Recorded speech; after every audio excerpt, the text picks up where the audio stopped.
Alrighty then! Good morning, good evening, good afternoon, and welcome, one and all. My name is Michael. I'm the Dad as a Gamer, and welcome to Pathfinder 2nd Edition, the 7 Dooms for Sandpoint, our epic adventure set in the lovely town of Sandpoint amidst a series of terrible calamities which surround the poor people of this town, and oh boy do they attract trouble for doing absolutely nothing. We love Sandpoint. Hell, there are multiple channels presently that I can confirm the people of Sandpoint are having a bad time, and not only mine, but also if you go check out All Things Fantasy and his channel and all the stuff there, you can watch his group of wayward rascals also trying to deal with all the shit that Sandpoint seems to attract. Because why not? It's like, it's a tiny town. How dare it be a small, quaint little hamlet? Haha, we'll show you, said the Pathfinder writers. Anyway, before we kick off today, we of course have some people to thank. First of all, we have our Patreons who are here supporting the game and getting ready to play for today. How we all doing? Doing good. Doing good. Doing great, good. actually. Nice. Pretty Excellent. Love hearing it. Please to answer. Perfect. Well done. And of course, we have our lovely sponsors, those who keep the lights on and allow us to do all the cool stuff. We have Hero Forge for the wonderful tokens you can see on screen here. All of the characters are made using Hero Forge to kind of help us like visualize and bring to life these characters and who they are. So yeah, lots of fun there. Sirenscape for the beautiful sound effects you'll hear throughout the course of the game, and Fantasy Grounds for our VTT, which connects all of our lovely players and myself together so we can play games. This virtual tabletop, dice roller, maps, all that cool stuff. Go check that out. All right. Now, before we kick off, speed running, because we're a little bit behind today, let's go and hit each and every one of our players with a very brief intro. Guys, tell us who you are, the character that you're playing, and, well, with the exception of Steve, where you are presently in the adventure, starting with none other than the wonderful and amazing Schoolie. Yes. So Daryl, the elf, the one that tries to be a light for the town, effectively, because she wants to redeem everyone and make everyone happy and friendly. And after her little near-death escape, bring a bit of the heavenly sauna that she experienced to town, because it seemed to enlighten her spirit. Unfortunately, she's in a bit of mental turmoil because effectively all of her childhood friends keep dying on her.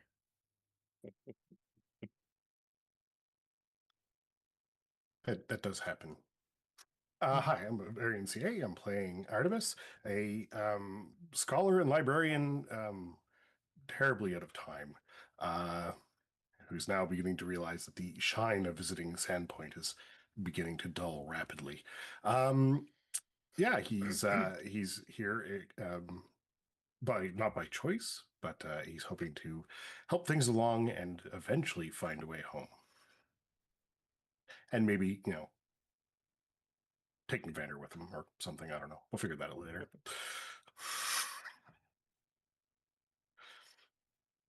Well, I'm Steve, Cookie Mon Steve. I think most people know me that.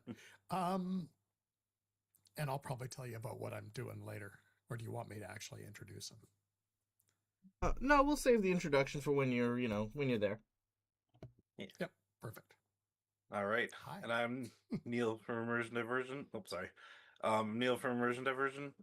Dimitri is a human from the Kneecappers, although he's on forced vacation to get some experience in the field by going to other places to fight giants, or at least to just fight things in general, to like kind of get his experience up, because he was kind of being a little what was the word again? He was he was overextending his skills.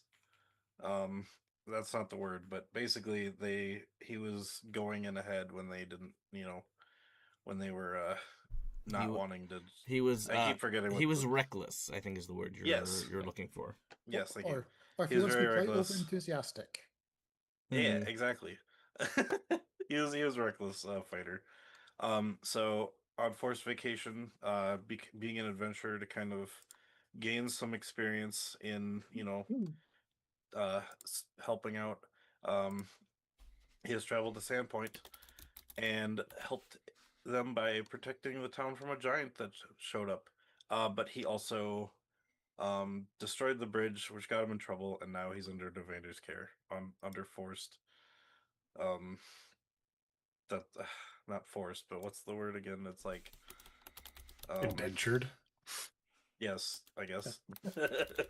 You're on parole, effectively. I'm on parole, yeah. So I'm kind of on watch by Devander. So yep, that's kind of what's happening with him. And hi everyone, I'm Matt from All Things Fantasy, and I play Navander, a member of the Sable Company Marines. Whilst the rest of the party is, we should go forgive Noalia. We should make sure her soul is in rest. Navander's like, no.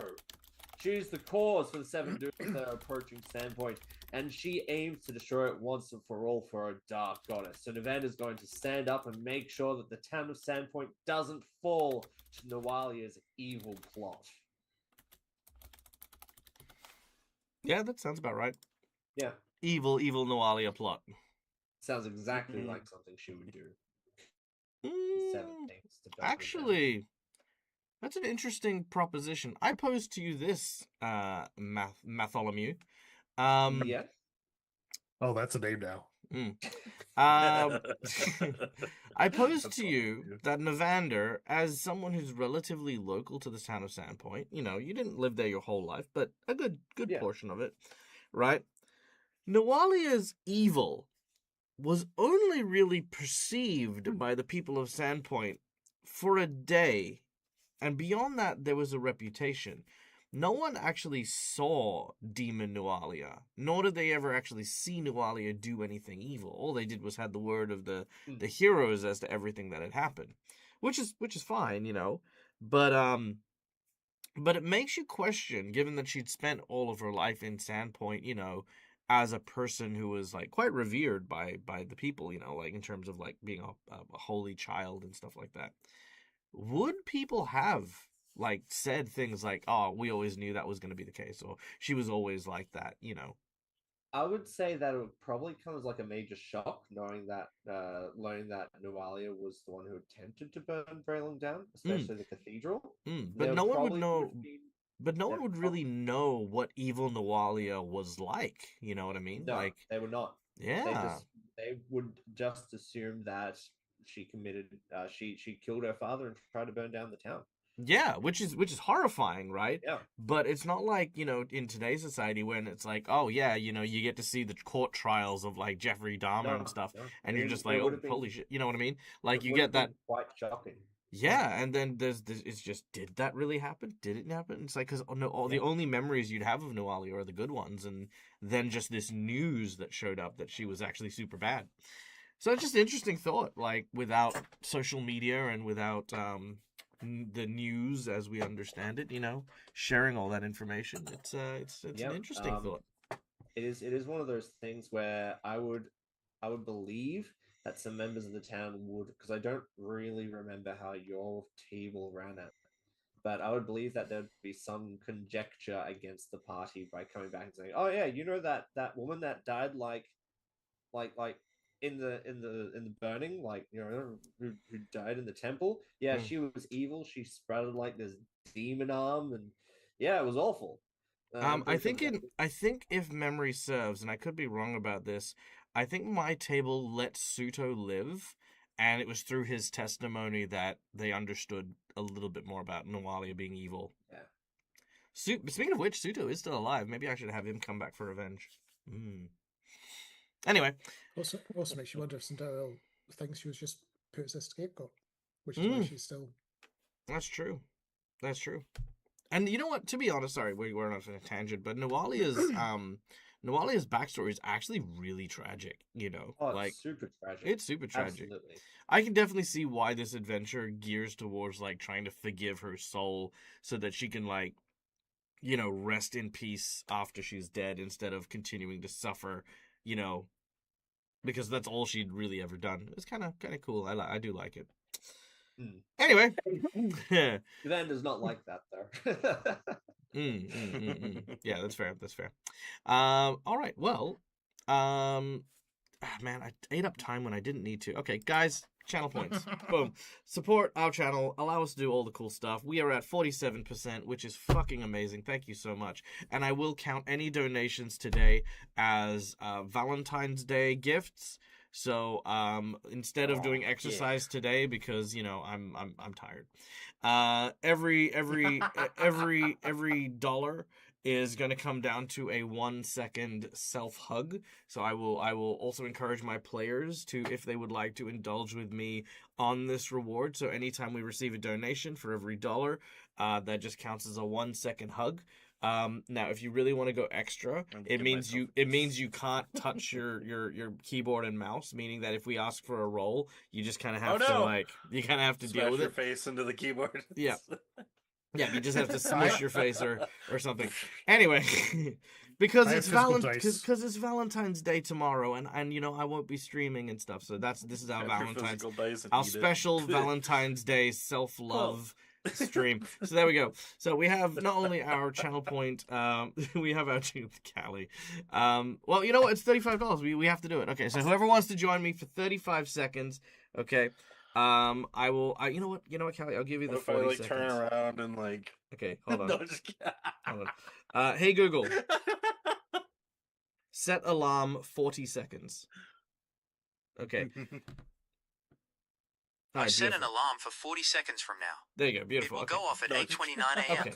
Okay. So we have some donations here. We have our $5 Hero Point and Jinx Point reward. We have our $10 Plot Twist and Roleplay reward. The $20 Natural 20 because that's how it works, and of course the usual $50 Boss Buff and Harrow Draw. Now, these rewards all help our players and change up the narrative and make some very, very cool and fun stuff. Oh, you didn't understand. Okay, hero points are good for players. They allow them to reroll and survive and do stuff. Jinx points are good for me because I get to counter all those. Plot twists are just kind of and the roleplay book are just ways to kind of change the gear up. So it's not just a module, but an actual there's stuff that happens. Nat 20s are a massive chance to critically succeed. Boss buffs are, massive boss buffs, and Harrow is basically a draw from our fortune telling deck. We also have our secret menu item, and our secret menu item is going to be a secret fighting art to Sato, our brand new character. It will be a technique derived and handed down from his clan of noble Minkai emperors and warriors and stuff like that. It will provide them with a very regal presence that I will allow Sato to utilize. It is basically like the Emperor's Fist or something like that, or kick or whatever. We'll meet Sato and vibe it out a little bit. But yes, a family fighting technique will be our secret menu item today. 40 seconds is a long time. Okay, so yeah, that is our thing. And of course, if you do not have the means to support the channel with something with your financial stuff, that's okay too, because we have channel points that can be used for things like insight bonuses, wandering monsters, wandering bosses, divine intervention, divine healing, and stuff like that. But yeah, there is no way this is still not hitting that 40 seconds. Mm-hmm. Yeah. Did you start it? You're well over 2 minutes now. I did start it. Approaching 1 minute 96. Is it counting up? Okay, yeah, no. You set it for 40 seconds, and it's counting up from 40. So Oh, it's 41, no. I 42. think the increment was too small that it wasn't doing a thing. Well, there you go. You got the extra bit. So there you go. Yeah. But now I've got the I almost fell asleep. now I've got the thing. Yeah, it's comforting. Yeah, no, it's super nice. Very, very nice. And thank you to, of course, Calindria for your donation. We have a Nat 20 and 2 hero points for Steve. So we've already got Steve on the board with some tools for survival. Look at that. Isn't that beautiful? Love that. And let's give Steve a natty 20. There we go. We'll put that there. Beautiful. It's right over his face. Perfect. Yeah, perfect. Right in the middle. Okay. And 1 hero point for Matthew. Isn't that Bartholomew? Bartholomew. It's Yeah. Bartholomew. Done. Perfect. All right. There we go. Woo! Yeah. All right. So, Thank you. that brings us to our session. So, I think, without any further ado, let us continue today's session. When last we left our heroes, they were on their way to return to the pit, a place of monsters where within dwells 7 dooms awaiting the town of Sandpoint. According to the spirit of Noalia, summoned by the priest Father Xantus, 7 dooms are being orchestrated by an enemy to Sandpoint, the figure in red. Deep within the pit that is in the Devil's Plateau is where you will find the allies and machinations of this entity, and by descending it, our heroes will be able to stop them one at a time.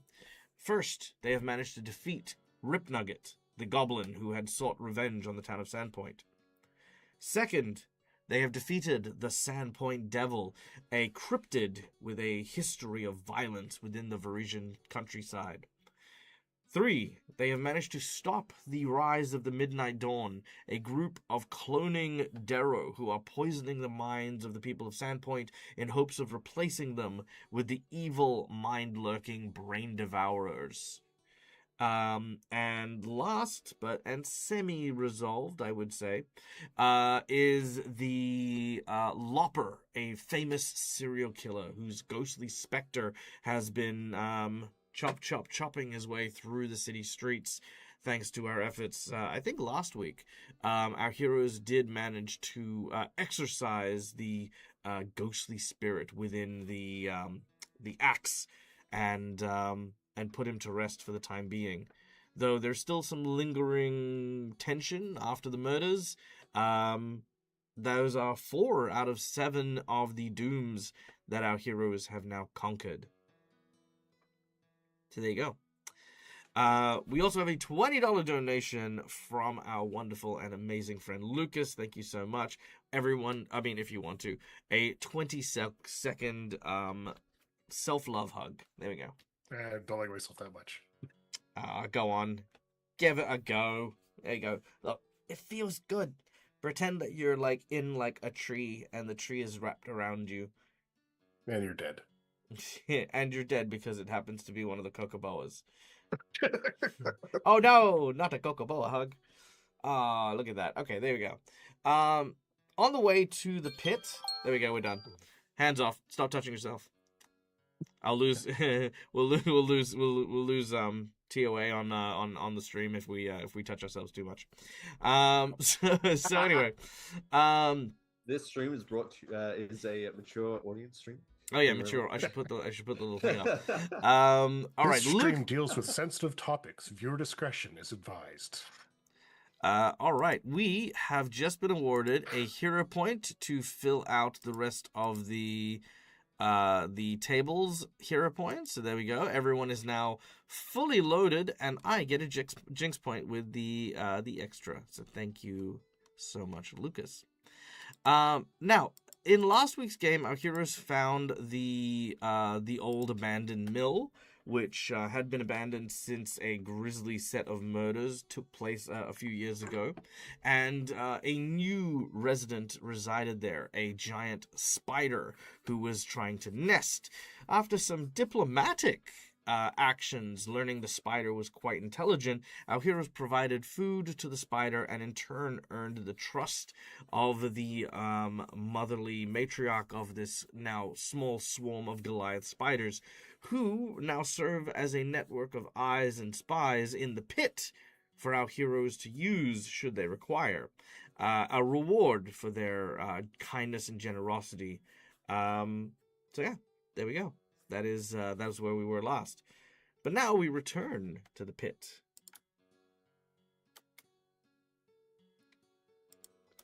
There we go. The large gaping maw awaiting our heroes. You can see that obviously there's a place where the ladder leads down onto the other ledges below, which you can see in the pit. And at least at present, there's no sign of anyone here. You kind of look for the other adventurers, led by Caleb Valdemar, who may have come down here, but there's no sign, no campfire, no tents, no nothing. And they've been out here for a few days, so maybe they're camping inside the pit at some point or another, but, it's not a good sign. Generally speaking, not a great idea to sleep in the pit. Okay. The expedition is yours. Dimitri just looks into the pit and just says it's pretty deep. You say you've been here before? No, I haven't. More times than I care to recount. Oh, wait. Was this the place that we went through the portal thing in town and wound up in here? Yeah. One of the I think that's about 4 or 5 layers deep. Wait, you have a portal that goes from town to here? To clarify, use that? To clarify, the reason you didn't use it was because you're also looking for the survivors, the guys who went down, and if they got injured or died on the road or coming down, you're kind of just following their path in case they. Okay. I think that would have just been Dimitri asking, but no, I know, but unless I'm he letting was the players know telling because them, I yeah. know we hadn't discussed why you were walking last week, gotcha. and so yeah. Okay. Okay, so that, I have been here. Oh, okay.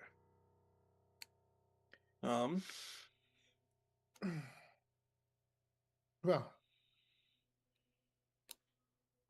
There's no unfortunately, good they're use not up standing here. around here looking at it.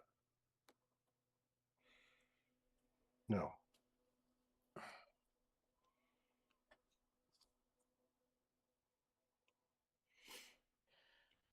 Well, I mean, then, Nevada goes into the pit. Yeah, I was I was just about to say, gonna very say reluctant. lead the way, I was but going to say very stay reluctant, nearby as I can. Cinderella lights her lamp because obviously she doesn't like the starting place. Yeah. Okay. Yeah. And we I start guess. wandering Yeah. down. Lead the way. Okay. You begin your descent. You arrive on the first level, where, of course, you remember is the lair where you found the goblins. You continue down, or do you want to stop and look around? Oh, I'm looking. All right, so as you look around, when you descend down, you are over in this area down here. Actually, I'm just going to shrink these and move this over here. So you're over here as you've descended down. There is another way down here to a lower level, but there is also a door which leads further into that first level. And that's where the goblin. That's camp is. that's the goblin area. So for those of you who may not remember, that is this map area here, where we have the pit where you are coming from, the where the goblins are currently residing, tons of spiders kind of over on this side, some goblin hounds I think were over in this area here, and right up the back was an old Thalassian library of some kind where Rip Nugget was doing his research on creating Sin Spawn. Library, you say? Mm-hmm. I do say. So since, I'll say. So who of you know, or I guess know the people that we're looking for? Looking for? No, we're going into the pit to clear it. There's some more evils down here that we need to get rid of. Are we also looking for someone? Yeah, it's also been several days since we've seen Adamor and Wait, they haven't come back to town?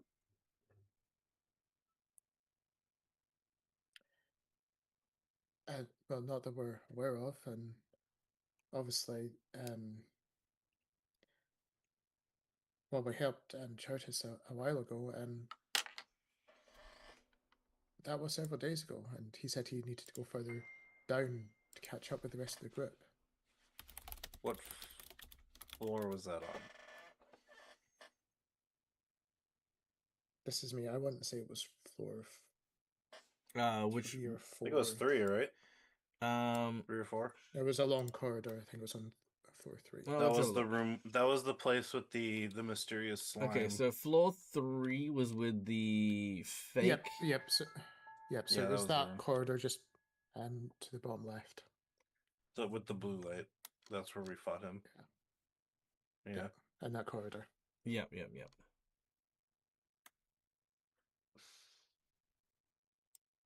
And you say, okay, so at least we know which floor they got to, and he said that they could go. They were further. Because I kind of thought that they Yeah. would have been maybe like, depending on how you said that they could handle a fight. You know, I was gonna say maybe they only made it to floor 1, but if you fought that guy on floor 3, then we'd probably have to go even further down to find them.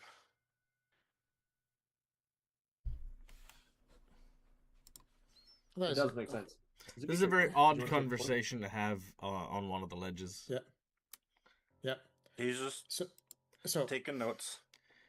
Is If he I the was kind of supposed to go person to take notes? Yeah. He is the kind of person to take notes? This guy who is literally being forced to take a break because he's so reckless? He's reckless, but he's also very smart. No. People.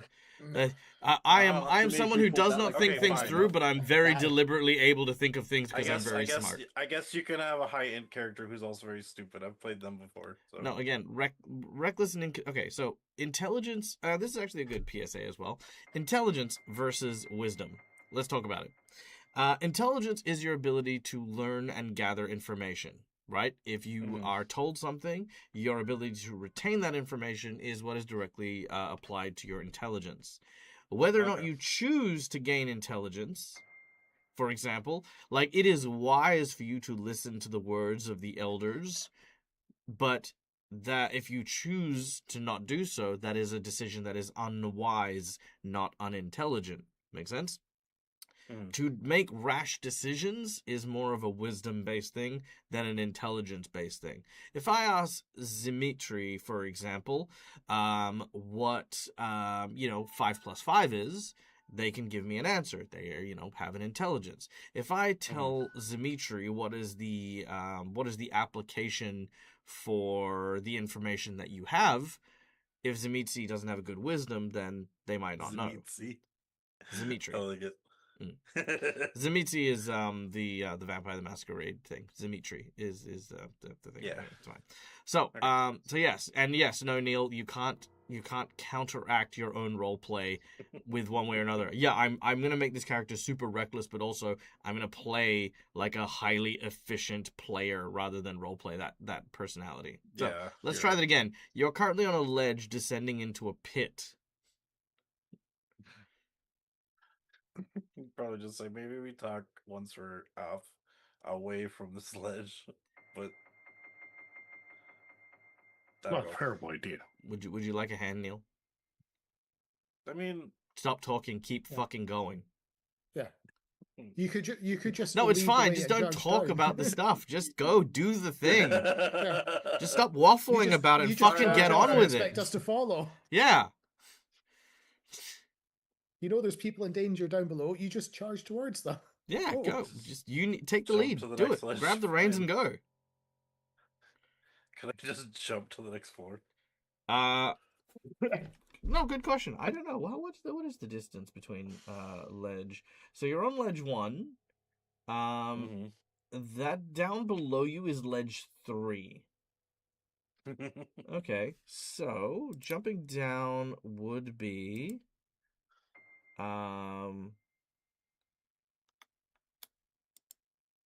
okay, so ledge 3. So that's over here. So that would be 30 foot, give or take. With an athletics check, you'd only take 10 damage if you make it. Oh, not bad. Yeah. I mean, I'm not going to say that you wouldn't be able to jump and land on the platform. You're not going to fall down the middle because it's, Yeah. the ledges are pretty wide. But you would take 10 damage if you make the save, 20 damage if you fail the save, and yeah, you could jump down to the next ledge if you'd like. There is a ladder. But yeah. But I guess it was just kind of the moment. Do it then. Fucking Okay, do it. yeah. All right, make an athletics he'll check. go. Don't be allergic to damage. Nice, yeah, cool. You leap. 35. You guys watch as you descend down the ladder. Dimitri kind of looks over one of the ledges with both arms up. He jumps down onto the next level, and boom, his legs kind of buckle a bit as he lands on the floor below. Dimitri, you do take 10 points of damage. Again, you've made a just over 20-foot jump from one level to another. What's the rest of your party's reaction to watching Dimitri jump down like that? Sandero just looks at Navander predominantly. So, do you think he was worried that the ladder wouldn't support his weight? He's young. He has to prove himself to a new group. That was definitely a choice. Hurry Alright. up. However, it does prove promising that we might have someone to take the lead and settle and be our trap detector. Alright. So there's that. So, Dimitri. Sandero just chuckles, saying, "I'm almost disappointed he didn't do a superhero landing." No, It's hard. It's hard on the knees. Yeah. Okay, I'm just putting everyone on the board, but you're not quite there yet. He could have tried to cushion it with his nose. All right, Dimitri. What? What? Dimitri, make a Sorry, perception check. yes. Okay. Also, Dimitri, you've only taken 10 points of damage. You are no longer poisoned by spiders. Because I Oh, presume that Cindario would have healed you on the journey. Oh, okay, thank you. Yeah. I was like, I'm good at 56 wounds. No. Well, I mean, yeah, you took are, the but, 10, but taking yeah. 10 put me at 56. So No, it's all good. Yeah. Yeah, I got a 26 in perception. Okay. 26 in perception.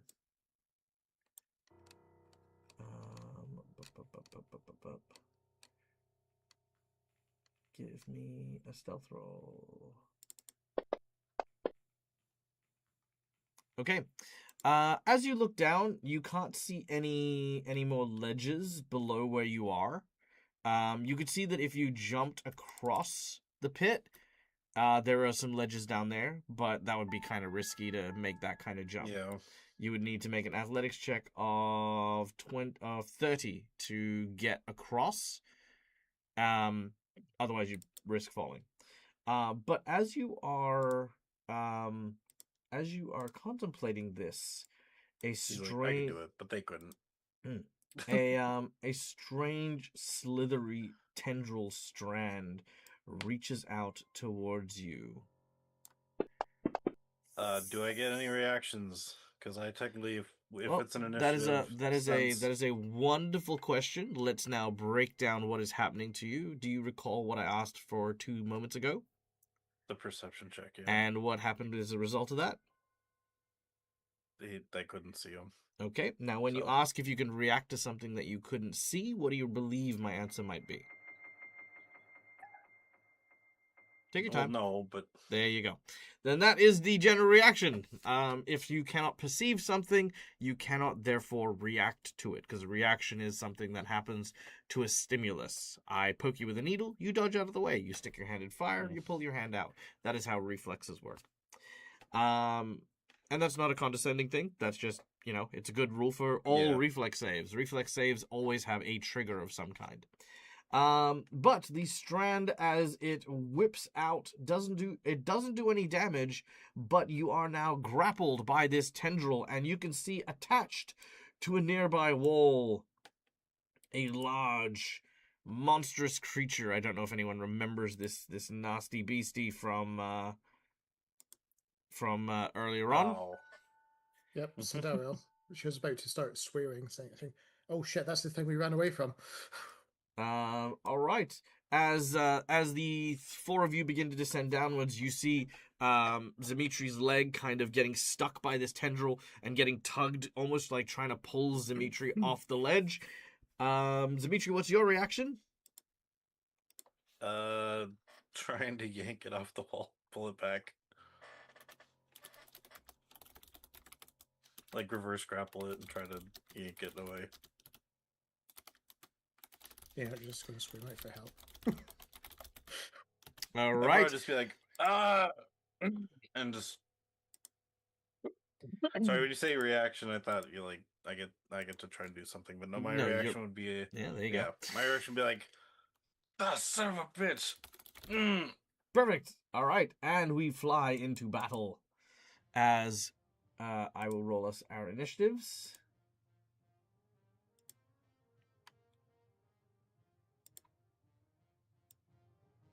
All right, done and done. Okay, top of the round is the Roper. Cool. It's now attached to you, which is fun. It is going to try and draw you close. All right. They needs to make an athletics check against your fortitude DC. What's your fortitude DC? 25. 25. Okay. It might do that. Not like that, it won't. All right. Unfortunately, that's 2 actions for it to try and pull. It just kind of maintains the grapple as a sustainability. So it's wrapped you and it tries to pull you, but Dimitri, you kind of like plant your feet and just sort of pull back against it. It does not budge you in the slightest. As we then go to Sindariel, as you are the first to descend down the ladder. I was actually going to ask if I could delay until after November. Sure. Did you have a plan? More so Sandero could back you up for whatever you're trying to do. Yeah.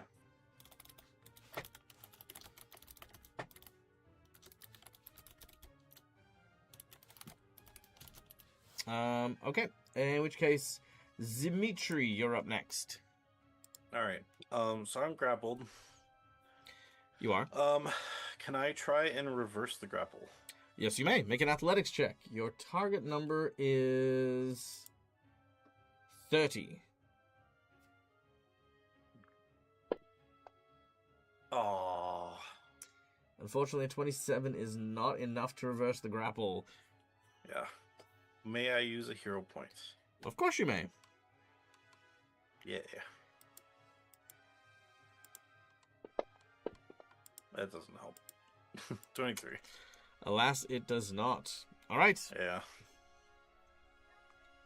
Well, apparently, that's your first action. You kind of like try to grab it, but you realize reversing the grapple's harder because it's covered in this sticky kind of slime, but also the tendril itself has these little micro hooks that have dug into your leather and your armor.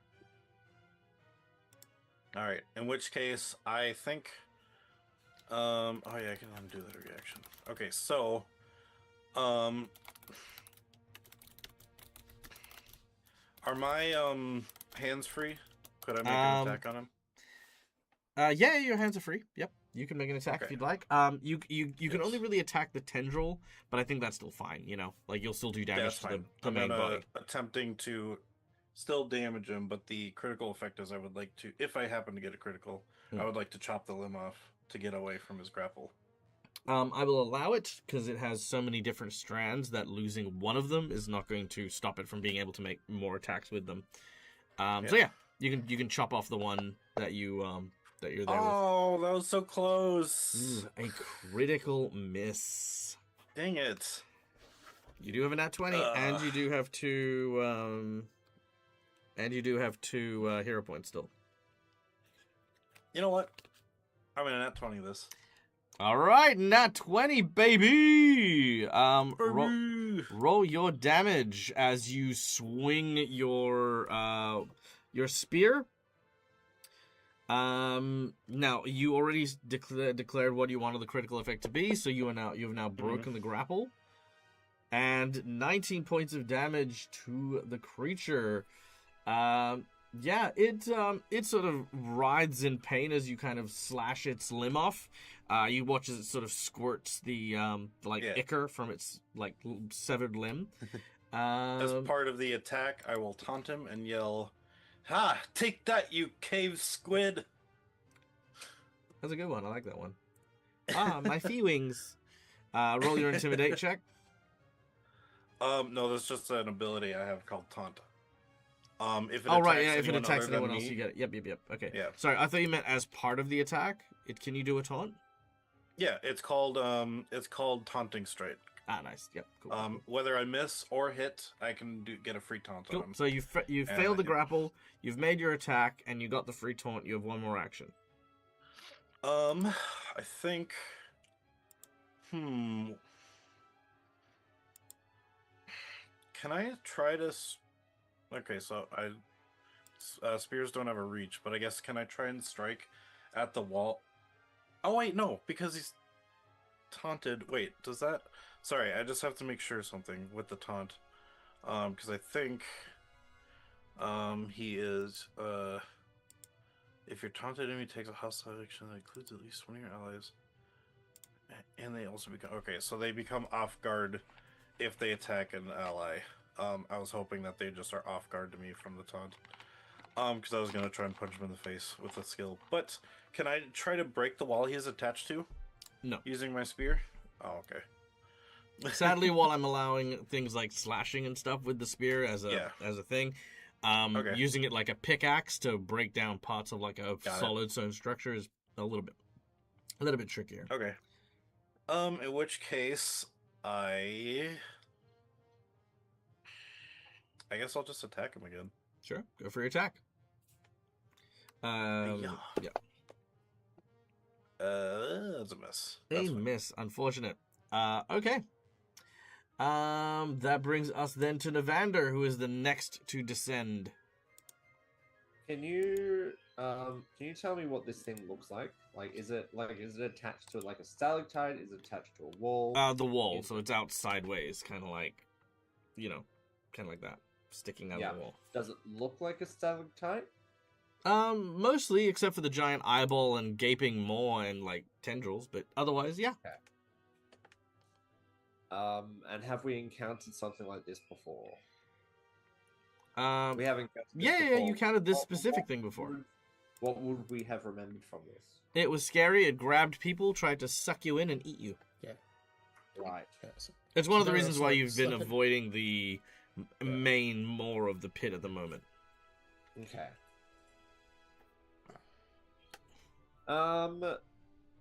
Navander's just gonna throw a rock at it. And when I mean throw a rock, he's gonna cast telekinetic projectile. Okay. He's gonna super throw so he's gonna throw a rock at it just to determine like the defenses of this thing, I guess. Critical miss. Yeah. I would like to use a hero point, please, to re-roll that if that's possible. Sure. Not a problem. Thank you. Getting these hero points out the way quick. Well, use them all, Gotta use them to get them. You know what? I guess I'm just taking critical miss. Critical miss. All right, roll percentage. A percentage, yes.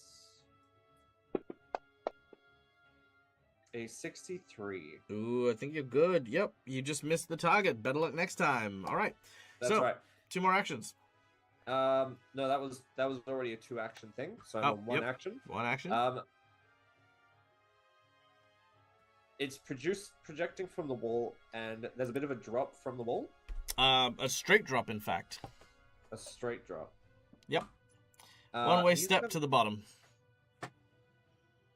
And how far would that be, roughly? A long while. Like 60, 70 foot. Okay. He's going to use his last action to collaborate with Sindari. 80 foot. 80 foot.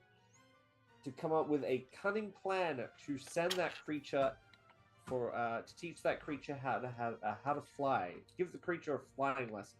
Okay. It if we can find a way to bust the rock or send the creature flying, we can send it down to the pit, and make It can be a sure we later keep problem. it. Yeah, Mhm. exactly. It's fair. Future Invaders problem. Yeah, that's a future Nevada's problem if it survives. I'd like to, with my last action, come up with perhaps maybe an insight or maybe like an intelligence check or something to try to think of ways that I could dislodge this creature. Make an intelligence check. Okay.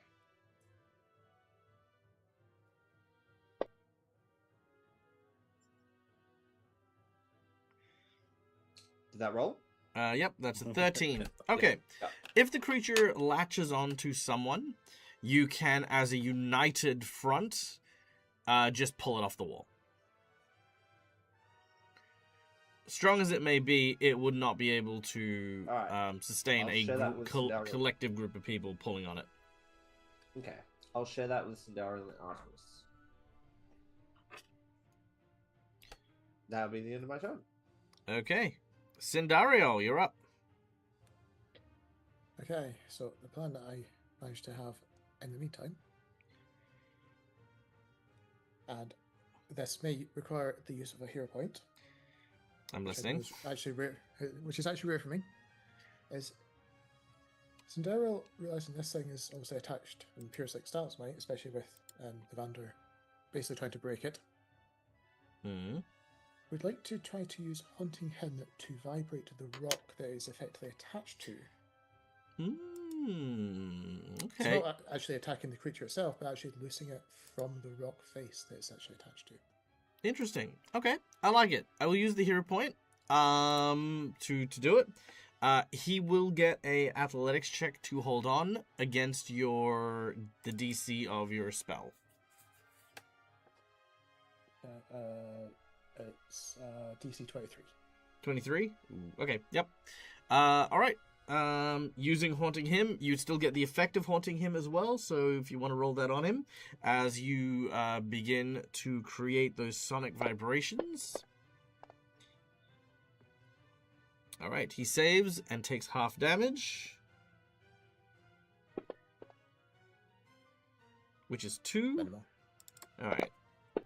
And unfortunately, with a 30, the vibrations cause it to kind of move a little bit, but not enough to cause it to fall. All right, you have one more action. I'd imagine between getting in range to actually do that, because it's a 15-foot cone, that would be effectively Cinderella's 3. Oh, okay, yep, no worries. All right, Artemis. Listening to Novander's plan and watching Cinderella kind of try to attack the rock, I'm going to sack a hero point to move. I'm going to move out of the way. And I want the hero point to change how Grim Tendrils work, so that it actually grabs at the creature and tries to pull it off the wall with the void tendrils as they wrap around. All right, I'm happy to try that. Oh, God. Sorry, my bad. Oh, yeah. All right. Okay. That is a fortitude save that I can just drop on him, I think. Mm-hmm.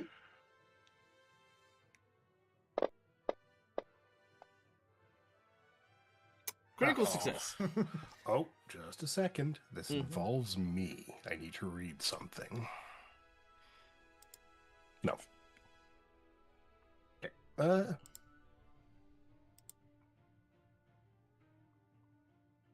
Mm-hmm.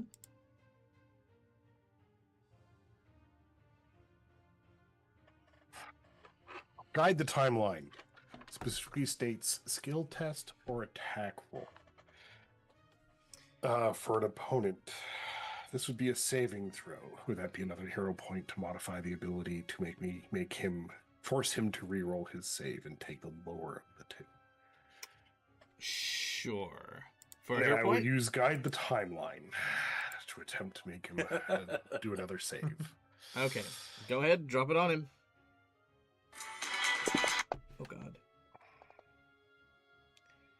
There we go. Oh, he still succeeds. He still succeeds, does take half damage. Damage.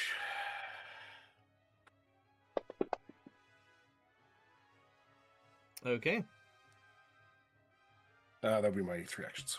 Okay, done and done. And because you spent 2 hero points on it, I'm going to give him a reflex save on it anyway.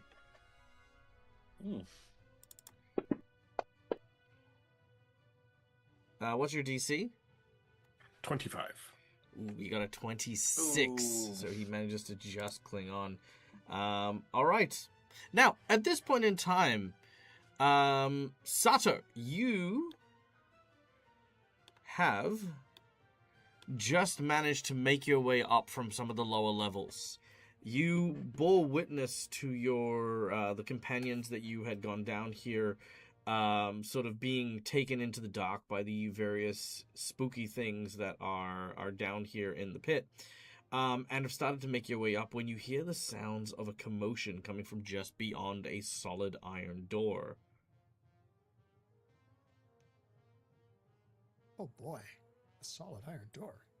Is it locked? If you go up and test it, no, it is not locked. Okay.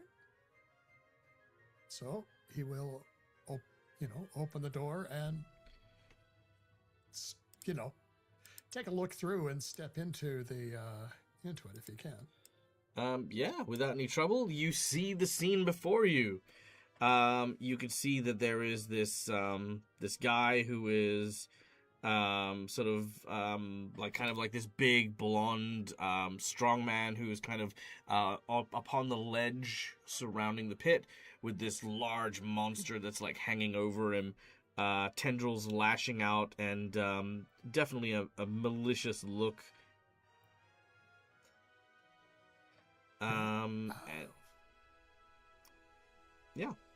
And then you see on the other side a group of other adventurers, not the ones that you came with, but just more in general, who are nearby watching and fighting. It's like, who are you? Where? And it's like, and then he's going, forget that. Do you need help?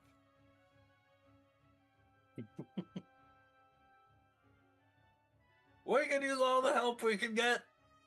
Thank you. As I'm like trying to fend off this creature.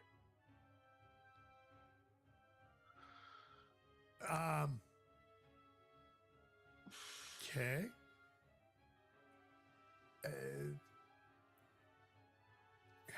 How much does he see?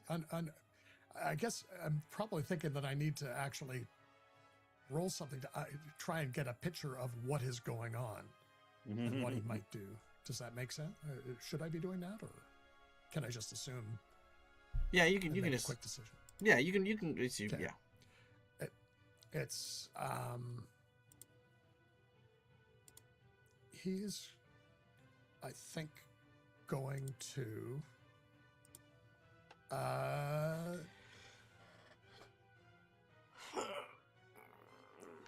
well,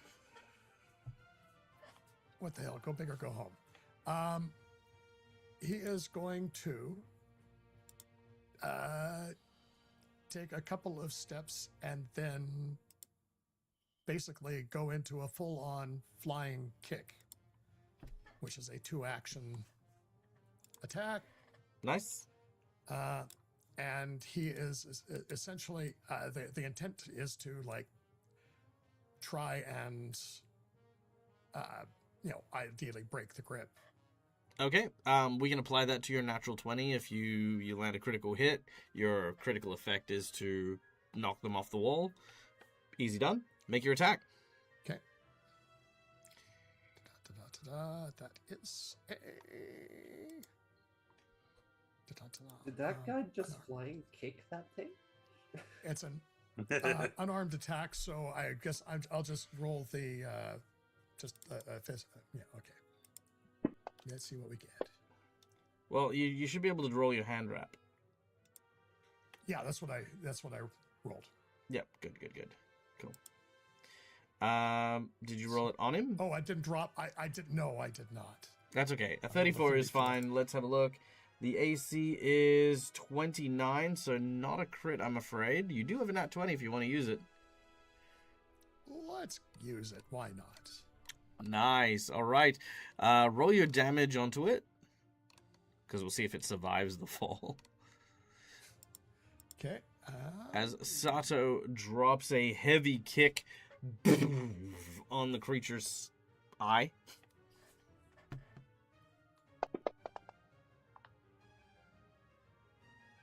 Whoa. All right, 26 damage. The creature then takes 80 damage from the fall.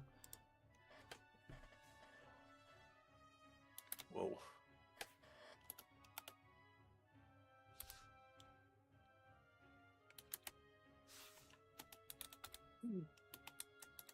Ooh. Okay. So, we are actually technically close enough for a do or die. Yeah. You say yes. I know. But the question is, bad things happen with the do you want to try for the do or die, or do you want to let the creature fall and potentially That's come always back later exciting. on? Do it. You know you want to.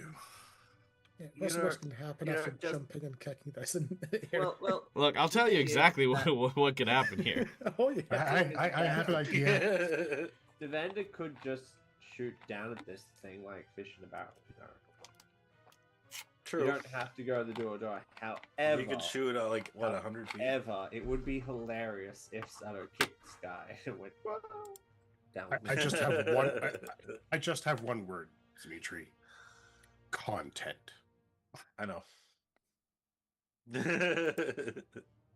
It's always the content. It's always for the content. I'm just kidding.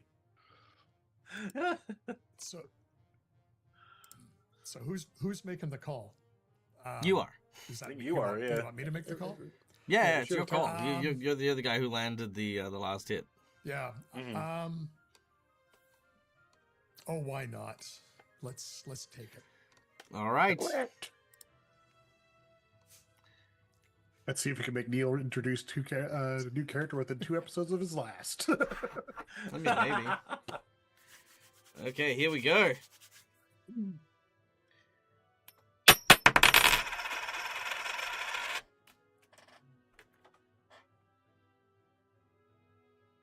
Oh no! All right. Unfortunate, but that Possibly know is better. the die. Now, yeah, you guys kind of picked it. As he falls down, the roper attempts to latch onto someone. I'm going to roll a d6 and see who he gets. On a 6, you guys are safe and no one gets grabbed. 3, 1, 2, Artemis. All right. Is Artemis within 10 of me or 15 of me? Yeah, Okay. Is he actually technically doing an attack or is he doing a save? he's doing an attack. Okay. Let me just make sure. Cause it's the interrupt. Sorry. It's the interrupt attack. Dang it, where the heck? Sorry. It would Trying to be find it in on- your abilities. In your I am in my abilities on abilities, your yeah. character sheet. Do.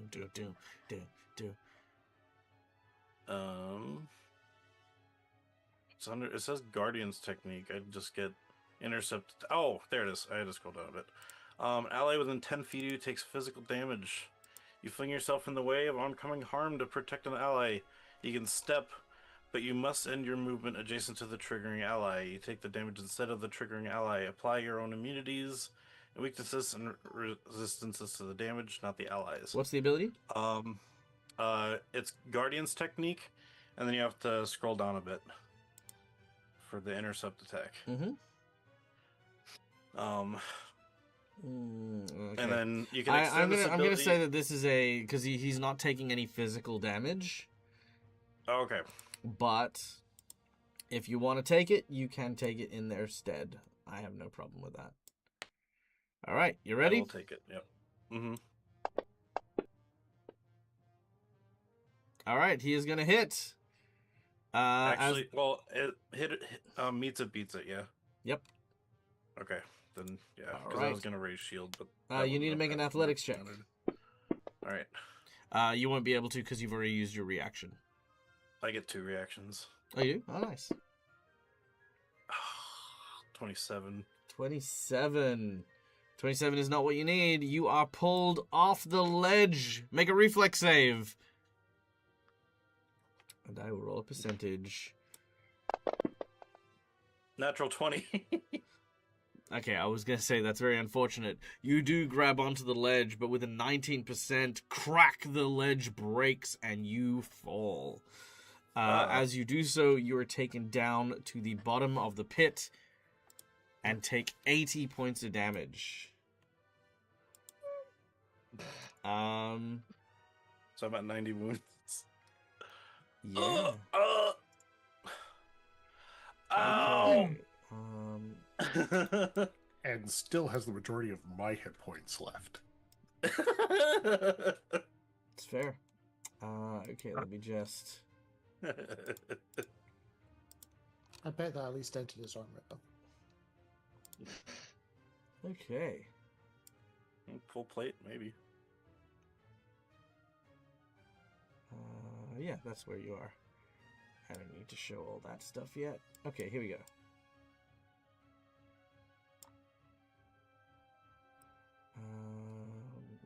Cool. So, the roper is dead,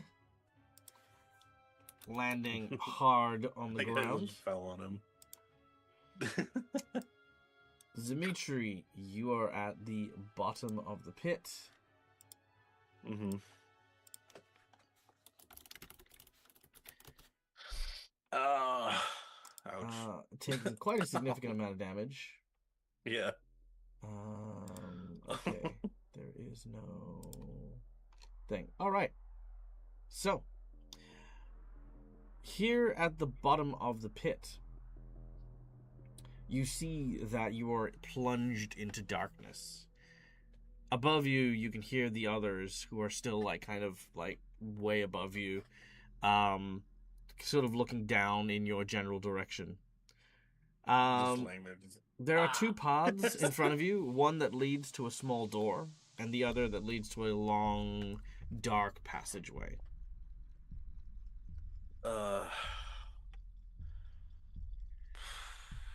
There's also a ladder going up, and a little ramp that goes up as well. Does anyone call down? Or I up? was going Either to say, Sodero will probably just say, "You still alive down there?" You didn't call it that out. Yes. Oh. Oh. Oh. Ow. He must be I pretty use the extend spell to cast Grim Tendrils on him just to finish him off.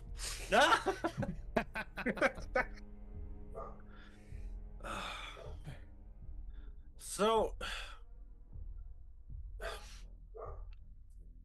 I'm assuming these ladders will just bring me back up to you. That's kind of what I'm hoping. We going down? Well, do we Well- not need to check each floor as we go to see where they are, if we're trying to find them?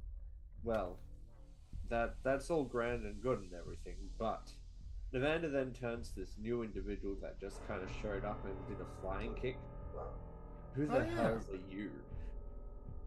I'm gonna take out a healing potion, Lester, by the way, and drink it. Sure. I'm gonna lean slowly towards Sato and then go, oh. Lean back.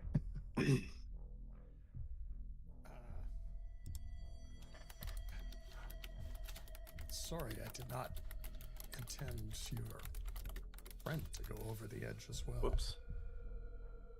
He's an acquaintance, don't worry. Yep. He will take sort of nod head and go. I think I used it, but it didn't show up on the thing. Masatoma is my name. You can call me Sato.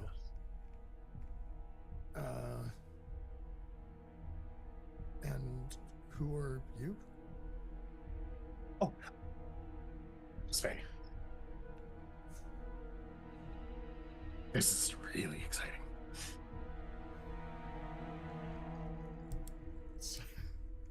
So, Sato's a little confused by the enthusiasm from this person who's like excited and shaking hands, but will, you know, It's fine. It's fine.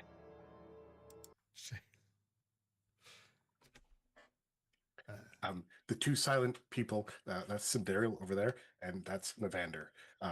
She likes goblins, he hates goblins, and the guy that went down is new. Dimitri. Guy that went down is Dimitri. Nice to meet you. As a yell up from the other. Now, Yeah. it's good to know your name, but why are you here? What are you doing here in the pit? And why are you in the pit I'm- alone? Well, I wasn't alone. I was +5. I was on my way to Sandpoint and met a group of people who were going to help me get to Sandpoint, but they wanted to make a detour in here. There was some talk about treasure and riches, and as I don't have a lot of each, I was essentially looking for something that I would be able to sell and trade.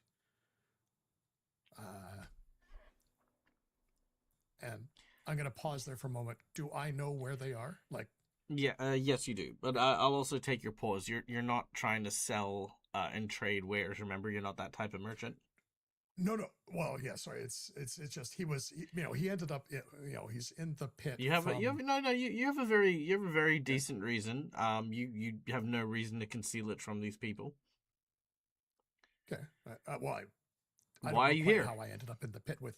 Well, I'm going to Sandpoint. Yeah.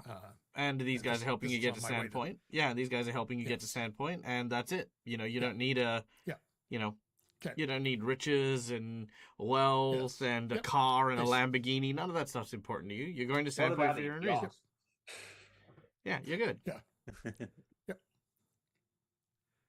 So, yeah. So I'm heading to Sandpoint. They said it was this way.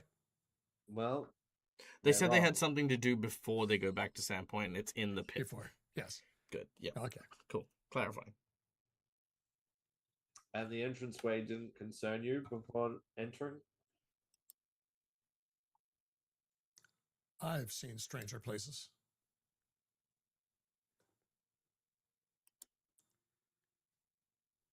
Well, what can I ask what your business is in Sandpoint?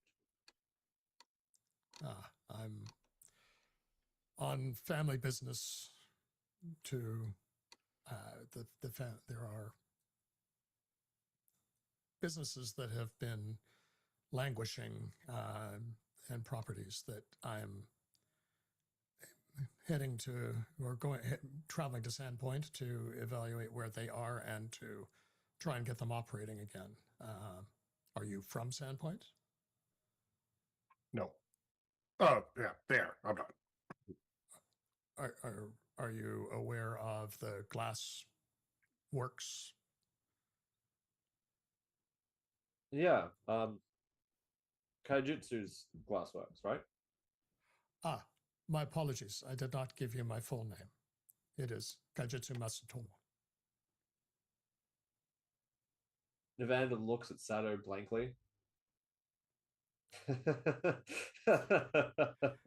that's a good one. That's funny. I like that. It's good to have a sense of humor here in the pit.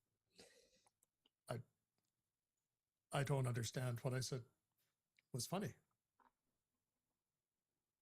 The Kaijutsu That is family who I am. left some time ago. Yes, and I'm returning on behalf of the family to evaluate and return things to proper business.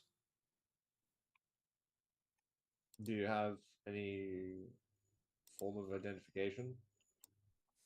You actually have the royal seal of the Empress of Minkai on your person. Yes, I do. And we'll show the royal seal. Nevada, you've no idea what this is, but it looks I very don't know official. what this is. But it I have looks no idea. very official. It kind. I guess it looks official, so you might be able to get away with it. I'm trying to remember. I think it was in a Stephen Chow movie, King of Beggars, where this young like kind of warrior scholar, but he was kind of lazy, kind of like chills out and stuff, gets summoned by the emperor. His dad, who's like just this ignorant dude who like barely can read and stuff, so proud of his son because his son's gonna be a warrior scholar.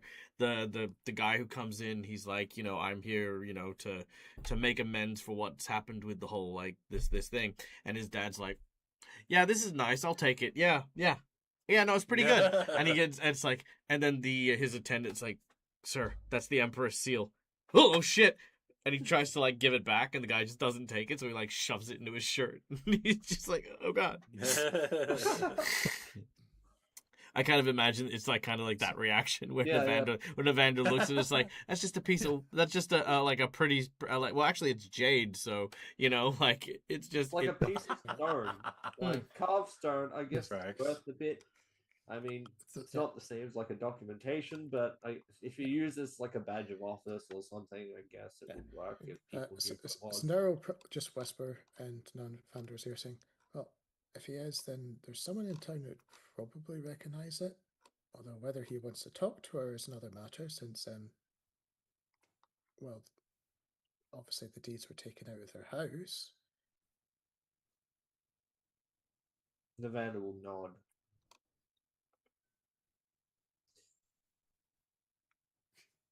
Sato Kaijitsu, yes? Or are you a member of the You are a member of the Kaijitsu family, yeah? Yes, I have that honor. My wife was a good friend of one of your family members, Amiko. The Empress. She's an empress? Yes. Oh, moving up in the world. Cool. Anyway, as I was saying, my wife was good friends with her. I guess it'll be an honor to let you accompany us if you need be. But we're not aiming to get to Sandpoint anywhere soon. This pit is a dangerous place. There's evil in here that's threatening Sandpoint, all the normal things. We've been sent in here to try to clear it out as much as possible. How long is Dimitri taking? There's a ladder in there. I'm working on it. Give me a second. I'm figuring out. I need Dimitri, I need you to make an athletics check. Since I am going to be using a climber's kit to help out if possible, No. I think that okay, no problem. All right. That doesn't sound reckless. That sounds very thought out and very planned. I'm not letting you do it. 27. 27. You're fine. You leap over the 5 that you needed to make to jump over it. Okay, so that's gonna lead you. Not even climbing the ladders. I'm just jumping. Okay. That's silly. Okay. Make another athletics check.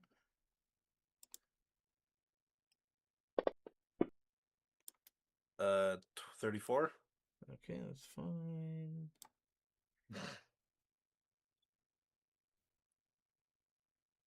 Okay. So, compared to where everyone else is, oh no, okay, so you need to go up that way. Okay. Sorry, I'm getting there. Okay, so just imagine Dimitri trying to plan out his route to climb up all these things and jump over with a little torch to light his way. I'm like watching, paying attention to the conversation with Sato, but just watching Dimitri work his way up. Not helping, just watching. We're taking notes for posterity's sake. Yes. I'm always taking notes. Okay. So Dimitri will walk up the ledge after about 10 minutes.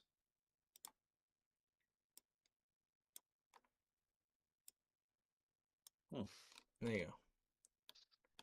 Yep, so there you go. That's where Dimitri ends up. I'm back.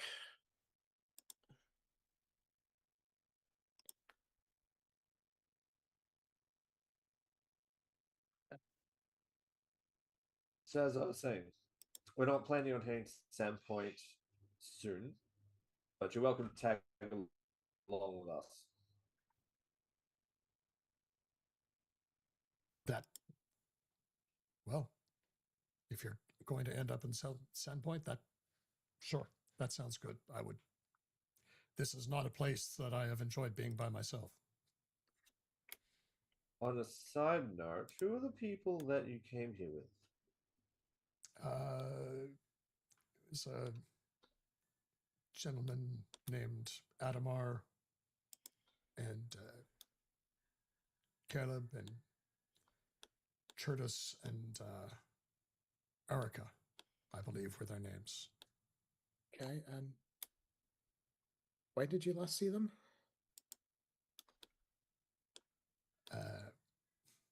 I'm going to ask for help on that one. No. Okay. I believe the last time you saw them was on I want to say the 6th floor.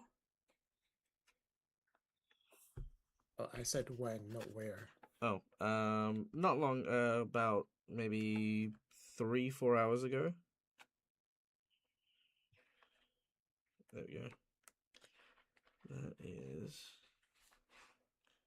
Well, at least we know they're alive. So earlier this morning. Yeah, the 6th floor is where they were, where you last saw them. You don't remember much of the area. Just there was like this very, very plant smell coming from everywhere, kind of like compost almost. Yeah, A loam smell. Yeah, correct. Yeah, a loamy smell. they were. I think. What level are we on? The second or the third level? You are Third level presently just now. on the 3rd level. I think. I think I have climbed 3 levels since Yes, roughly. being separated.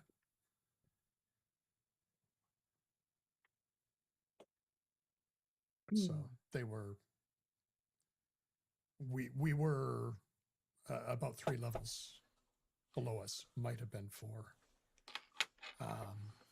How many levels did I climb? 4. Oh, okay.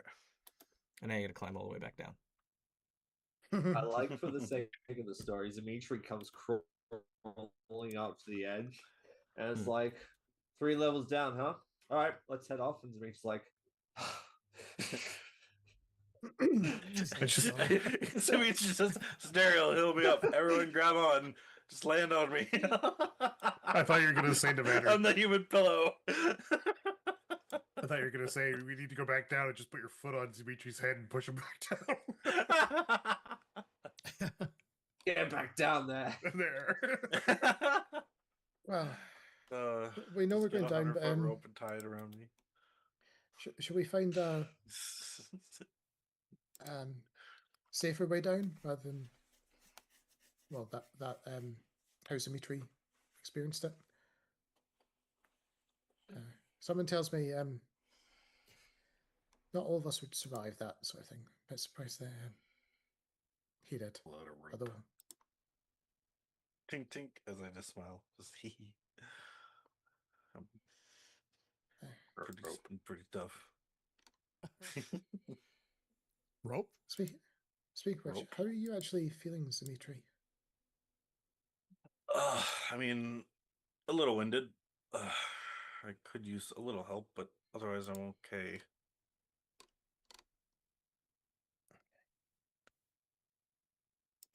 Well, assuming we're going to have at least 10 minutes, potentially in a room, so I we're not did- on a ledge. Mm-hmm. I did have a potion on me when I hit the ground, so I was able to help myself a little bit. But I could use a little more help. Yeah, I'm more thinking if we at least go into the room so we're not sitting on a ledge Yeah. and take 10 minutes as we have the conversation with Sato. Sandero will try to.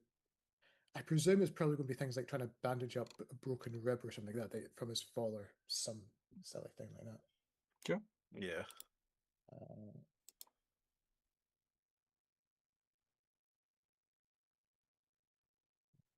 Just give me a second. Oh, I'll get up to the master. Let's stop.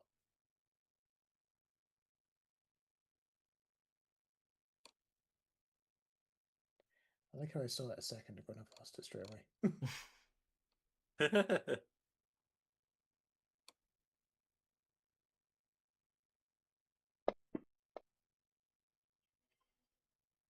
Nice. All right. You managed to Ooh. successfully treat the wounds.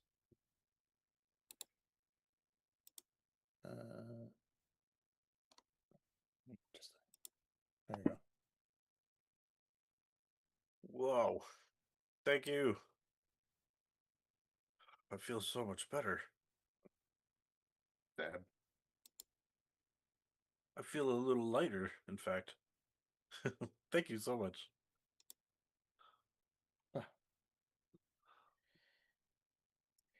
You did try to protect it in a way. I mean, you did try to save Artemis right at the end. So. Anyway, so we've got people to rescue further down. Shall we sally forth? Of course. Lead the way.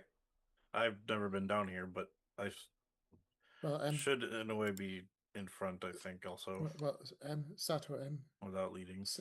since obviously you just became, is it possible you can at least direct us back the path that you came up, at least recently? Or is it just too much of a jumble? No, I should be able to lead back the way I came, with a little bit of help. Okay. You begin to descend downwards, following the path leading down the various steps until you end up on the 6th floor. Now let's have you. This is where he climbed up, so I will put you guys down here. 1. Sorry, my internet seems to be chugging a little bit today.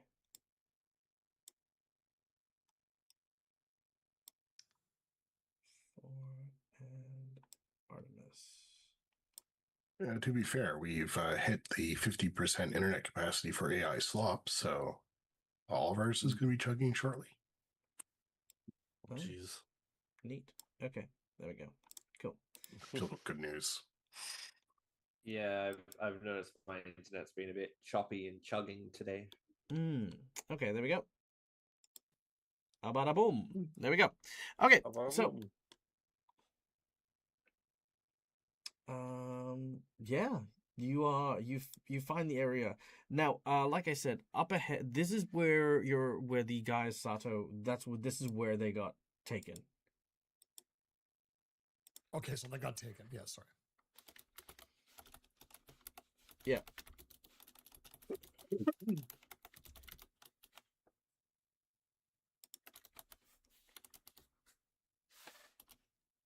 So, of course, I would have told them that they got taken as how we got separated. I mean, it's up to you if you want to. Oh, no, it's got no reason to lie to them. He would have. Do you know what they got taken by? Or what they looked like? No. Oh. And without light, it was too dangerous to go alone. Mysteriousness. Okay. Yeah. No problem. All right. And an old guy handing out swords. Okay.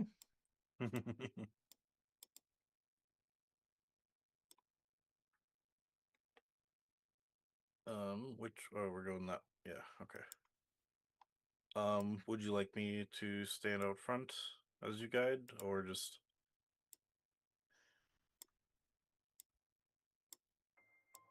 Well, this Would is as far Dimitri as ask, or I would can- Dimitri do? Yeah. Oh yeah. So stand aside. You can guide me, but I need to be out in front to protect. Stop talking. Just do Sorry. it. Yeah. Look at me standing Okay. out front. I can walk in front of you. Look at me moving my left leg. No, just fucking go. So Daryl, we need some lights. Zendariel, do you cast light on him? No, she almost looks reluctantly as she steps forward because she's carrying the lantern. Sure. Okay. Don't worry, No, I should protect Daryl you. says, "I'll have the light, thank you very much." She looks at the little thing. Fire. Very nice. Okay. Fired. As you begin to make your way into the chamber beyond, you can see what looks to be this large area of unworked stone. The walls of this tunnel are covered with fuzzy swaths of multicolored mold, which seem to have spread throughout most of the southwest part of this small tavern and tunnel. You hear the sounds of a roaring noise coming from the south as well, and firelight seems to be illuminating brightly from the west. Could Navanda perhaps identify this mold? Make a nature check.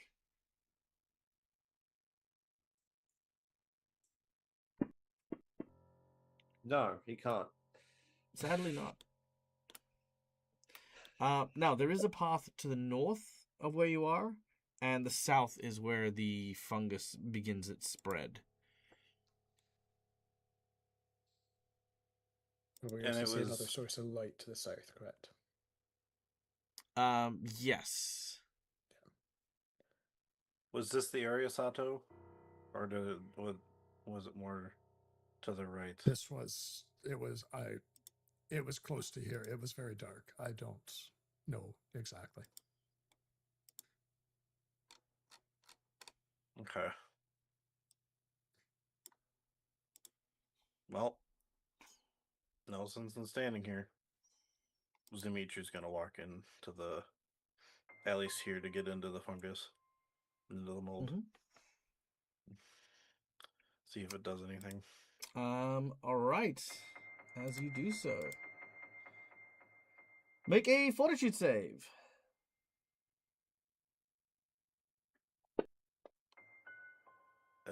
24. 24. That is a failure. A big cloud of yellow spores explode from your personage. For 6 rounds, you will need to make some saves, buddy. Mm-hmm. Okay. As you inhale the spores and they begin to make things bad, everyone will get a reaction to that, and only Dimitri is affected by it. For Navanda's now. reaction will be to pull his scarf over his mouth and nose. Brilliant, love it. Dimitri just turns to the man and says, "Good idea. Now, if anyone can help me with this." As he kind of steps out of the mold just to get out of there, and so he's not constantly taking All right, it. you drag this cloud of mold with you as your beard, still with the spores clinging to it, just now affects the whole group. Oh, I was just gonna Yep. just to back away from the mask. but I'm yeah. joking. Oh, okay. Stop trying to win, Neil. He See, just doesn't want to be poisoned anymore because I if it know. constantly keeps happening. But even why do after you? we But around you know him- what? That doesn't sound like the Oh. manly thing to do. Oh no, my lungs hurt. I breathe it in. I turn it into. I roll it up. I put it into a fucking bit of paper, and I fucking smoke it like a fucking doobie. That's what I think of your fucking poison.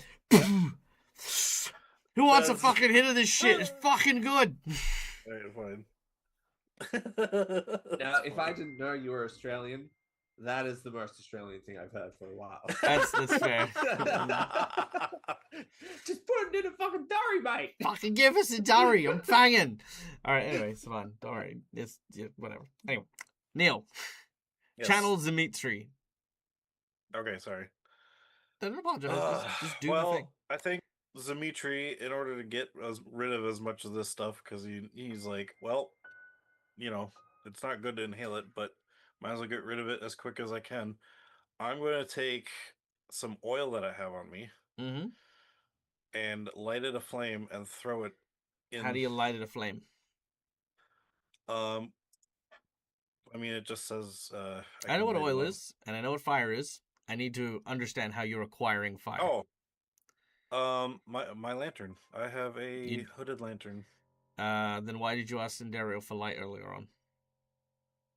Because I had my shield and sword, or my spear in my hand still. So you're dropping your spear and sword and shield and all these other I'll things? sheath my spear. Okay. And then I will put the oil is just 1 pint, so I can one-hand it. Okay. So to be clear, you are stowing your shield, stowing your spear. Mm-hmm. You are pulling out your hooded lantern. You are taking out the oil. Yeah, you're right. Okay, sorry. No, don't apologize. No. This isn't me telling you what to do. I'm just making sure I understand. If I have to hold the lantern and then the oil in the other hand, you can do both. Plus, you can also put the lantern down for a second while you're dealing with the oil. Like, there's a million things. It's fine. I'm just true. Okay. Checking things out. Okay. So, what are you now doing with the oil? With the oil, I was going to throw it on the mold. Okay. Try to burn it away. Cool. So you start to spread the oil as much as you can. Cool. Not a problem. All right. At this point, we do another saving throw. As I mentioned, it is 6 rounds. So make another fort save. That is a 31. 31 is fine. Your sickness does not progress. You take another D8 point of damage. Did it do the D8 last time? I don't think it did. It did not. It only does that if you actually do the next actor rather than click the person tag. Oh, I see. So I guess roll 2d8 and I'll take that amount of damage. No, it's not doing it. Oh, it's probably because it's not listed as persistent. Oh, that's fair. Okay. Anyway, I'll do it manually. It's fine. Okay, so you take 10 points of damage. So I'll mark that down. Okay, cool. You've taken 10 points of damage. You've spread the oil this round. Anyone else doing anything? Just watching Dimitri kind of like spread this oil out and about the place. Does Daryl notice that he's coughing or at least reacting to some sort of toxin? I mean, he's definitely coughing to the spores in the air for sure. But he hasn't. But you'd imagine you'd be coughing as well. Make a perception check. I guess.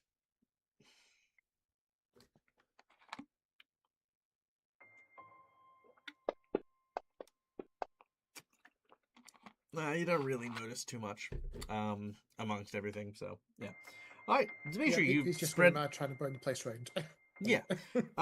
Yep. You've spread the oils, Dimitri. Now what? Would Artemis? Yes. would I know the flammability of molds and spores? Yeah, you would, and I imagine you're thinking the same thing I am. So you can just go off that if you'd like. I'm gonna reach out and grab Sindariel and Sato, kind of put my hand on their shoulders and start pulling them back out of the room. Let me guess, you're going to put us just behind the wall on either side, just so the fire would go out and not round the corner. As I'm doing this, I'm like, Dimitri, mold tends to combust quickly. Are you sure this is a good idea? I mean, the quicker it's out, the quicker the mold's gone, right? Nevanda also looks around. The and quicker the realizes spores are gone too. They are in a very narrow area with no airflow. There's I'm actually gonna- there is quite a lot of airflow. Through the tunnel you're in, out the pit, because remember, it's Okay. obviously open air. That might actually make things worse. Nevanda's slowly gonna keep going out with. So I'm gonna pull out a piece of chalk and I'm gonna grow. Thank you, brain. I'm gonna draw a door on the wall as I'm talking to Dimitri. I can't see where I'm putting the oil. Actually, no, I have the lantern. Sorry. And I'm gonna cast liminal doorway on it. And then I'm gonna open the door and slowly usher people into the liminal space. Okay, very well. With the chalk that you draw this small little room, you can also close the door as well. That'll protect you guys. So rather than falling into the pit as everyone has just done, you guys are actually in the wall next to where Artemis is, like kind of out, and then you're kind of in like a little pocket area, like an alcove. All right, let's make another fort save, Dimitri. 31. All right, nice. Your thing does not exacerbate. That is round 3. You have 2 more. You have 3 more rounds of this. And I take the D8. You take 3 points of damage. Okay, so it's 69. Wounds. Okay. Nice. All right. Round 4. What are you doing? Have I You've spread out the oil pretty thoroughly. All right, I will take some of my lantern flame and with your bare hands, you reach into your lantern. You're like, haha. No, I got so that was assuming it was 1 point of oil that I spread around. 1 point of oil will cover about a 5-foot square. I would pass a 10-foot square with a little bit of extra effort. Oh, okay. So you tell me. I'd probably do a little extra effort so I could save the oil. Sure. So, do I need to make a roll for that, or no? Just tell me how many pints you're gonna use. Oh, okay.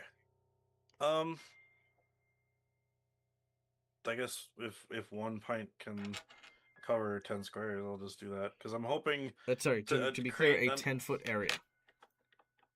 Yeah, that's fine.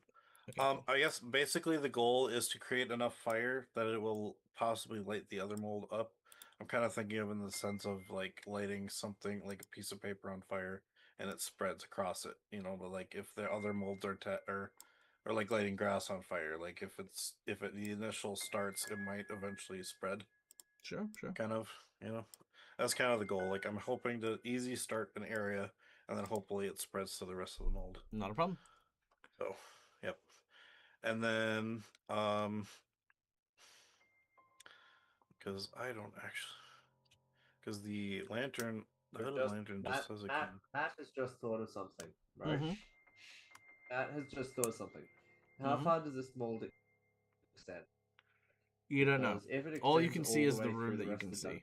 And you. Yeah. Okay. And if you do set fire to the whole thing, whoever is in this dungeon could be in a lot of trouble.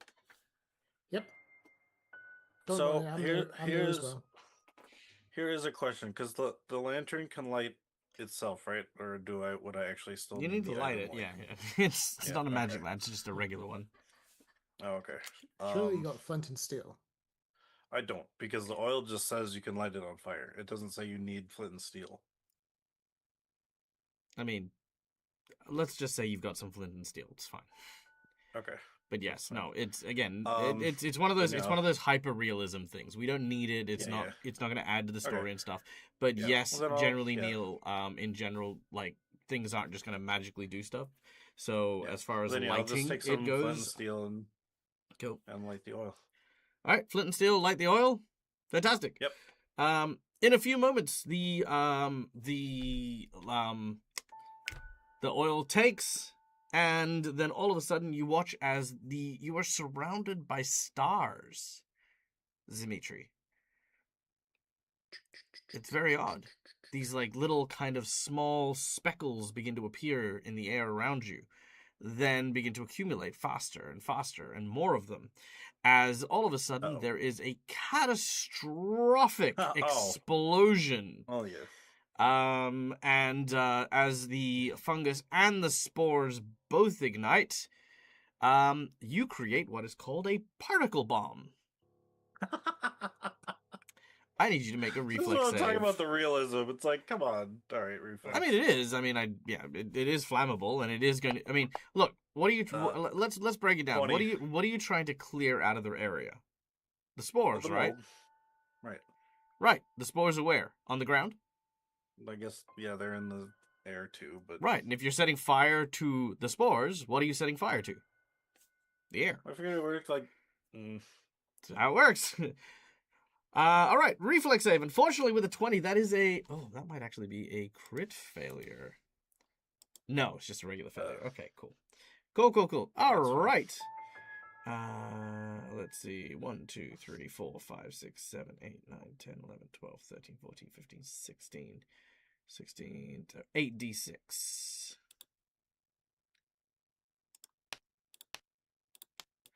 All right. Science. Oh, that was science in my fantasy game. Boom! 24 fire damage as you are blown clean away. You fly away from the scene and smash into the wall behind you as the explosion tears through and creates this massive cracking sound throughout the entire dungeon itself. As this happens, the fungal spores are now cleared in the area. However, you still have 2 more rounds of your poison, so I need... let's just do the 2 fort saves and be done with this. All right, 1 fort. That is a failure.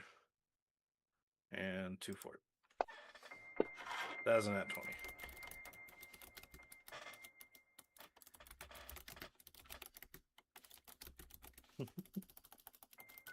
All right. Your first fort is not going to work, so that is going to take you to stage 2, which is going to upgrade it to 2d8 poison damage, and you now gain drained 2. Okay. So I'll just apply drain 2 in a second. But your natural 20 will, of course, make it so that you are going to be fine. So you take 1, 2... Oops, no, that's not right. I just need 2, thank you. But Alright, so you take doesn't reduce the stages, or? No, it's now gone. Oh, okay. Yeah, it lasts for 6 rounds regardless, and because you've cleared the area and you're no longer breathing it in, it's now done. It's run its full course. The explosion means you're not reapplying it to yourself either. So, all you have left is the drain 2, but you're no longer taking damage. But yeah, after the rocking explosion everyone hears, I imagine everyone wants to step out of the alcove.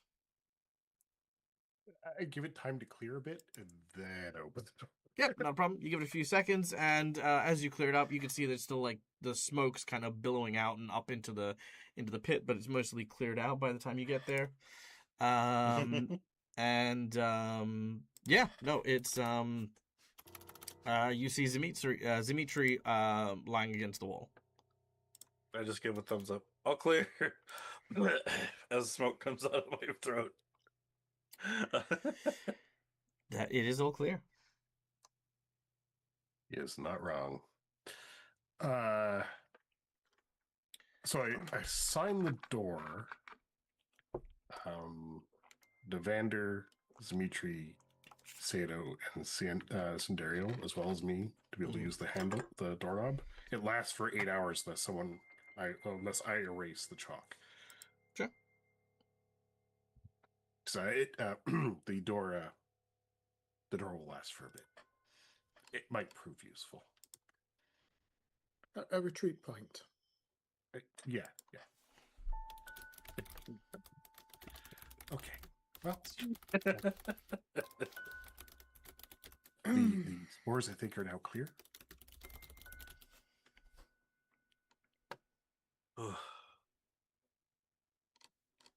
Well, Sato's rethinking his life choices that led him here. Well, it'd just be, it would just be a shame if we wouldn't need to go that way. So we'll put Dimitri's sacrifice to action and head that way, shall we? Collectively turn around and go up a floor. Damn it. Yeah, perfect. Okay. Here's probably the more interesting question, since the light was from down that side. Mm-hmm. Do we potentially hear anyone coming to investigate an explosion? Yes. Okay. I mean, I guess he'll show up.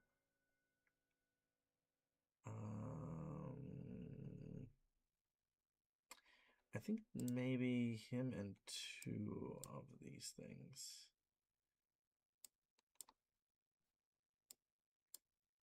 There we go. All right. Dimitri, you hear footsteps coming towards you.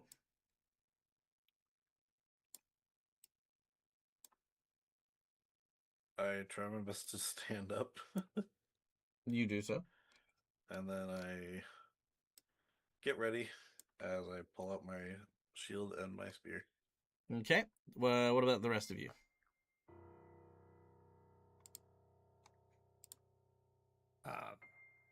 Well, Moving do they- towards Dimitri with no clue that there's something coming.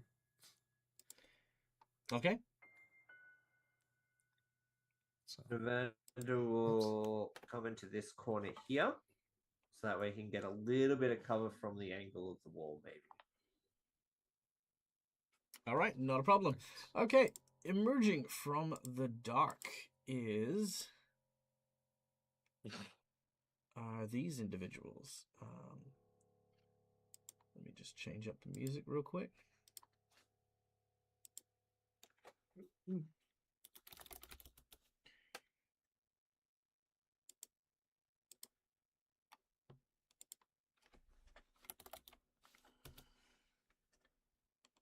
Okay.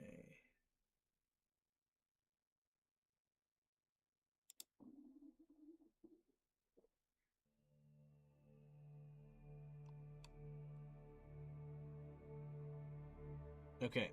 Stepping out from the shadows is what looks to be Jertus Creed, the one, the fungus guy that you saw previously. Also the kind of like the fisticuff, that guy. Let me share a picture. There we go. However, his body is corrupted. Now, Sindariel, Artemis... Sindariel and Navander, you recall bumping into Chertus, not as corrupted by this, but he was mind-controlled. Something was affecting him. Whatever that was seems to have now fully taken hold of him. He is now covered with these large myceloid funguses all over his body. His eye swollen and kind of almost leaking this, like, sort of more of these spores as he steps into the scene. He is investigating with what appear to be two very large, very angry-looking fungus creatures, which are these ones here.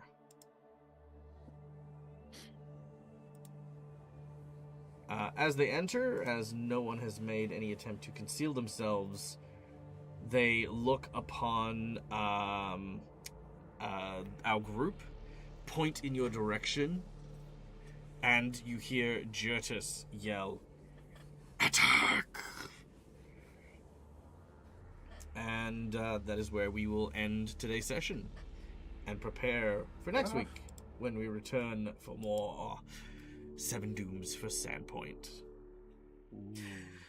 Awesome! Thank you so much, guys, for listening. I hope you guys had a good time. I know that I did. And a big old welcome to Cookiemon and his character Sato. Dimitri, I want to give a very, very big shout out and actually reward you kind of like, adhering to the advice that I'd been given, I'm going to award you with a hero point for your efforts, because I know it's not easy. So let's go over something real quick. Give it to me. I was talking to Core Shift about this the other day.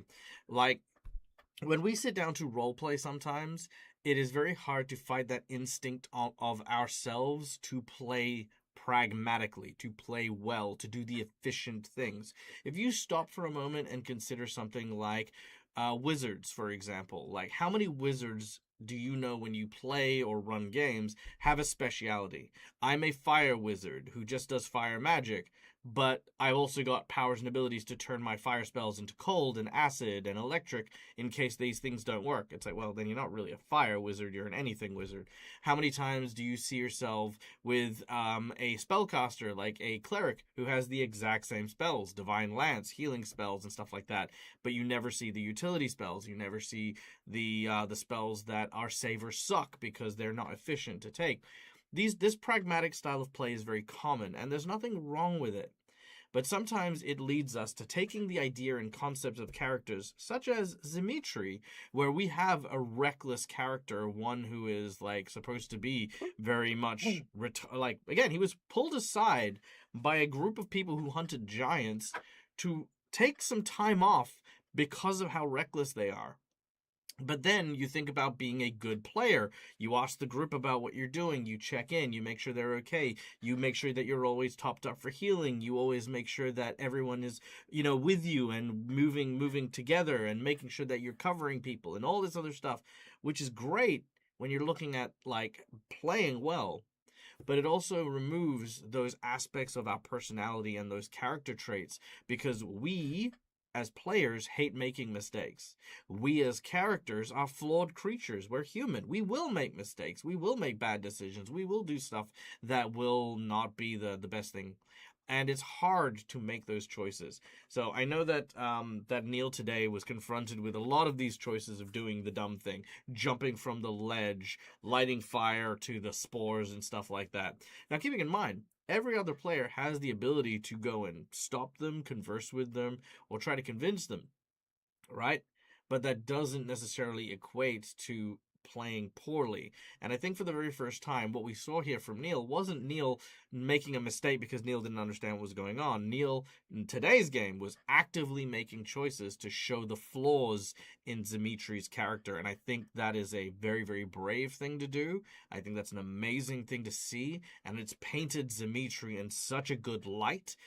I get more of a sense from Dimitri today than I have since I've met him previously. You know what I mean? And I can't wait to see more of Sato as well. I know it's obviously hard when you're coming in mid-session, mid-fight and stuff like that, but down to an equation of money versus actual emotions. Like, who is this person? And I can't wait to explore that. And also a big shout out and big prop. You know what? And I will give a hero point to this as well, to Artemis. I think Artemis, with his friendly attitude, with his constant states of like supporting the group and stuff like that, I feel as though there is a somewhat of an unsung amount of roleplay that happened with Artemis in very, very key points today as well. So I'm going to give you a hero point for that. Because like I said, today I want to give shout outs because, like, for me, everyone knows I'm a very big roleplay DM. I love really, really good and intricate roleplay. And I know, like, I don't often reward the roleplay because I kind of just expect it to always happen. It's always there, it's always present.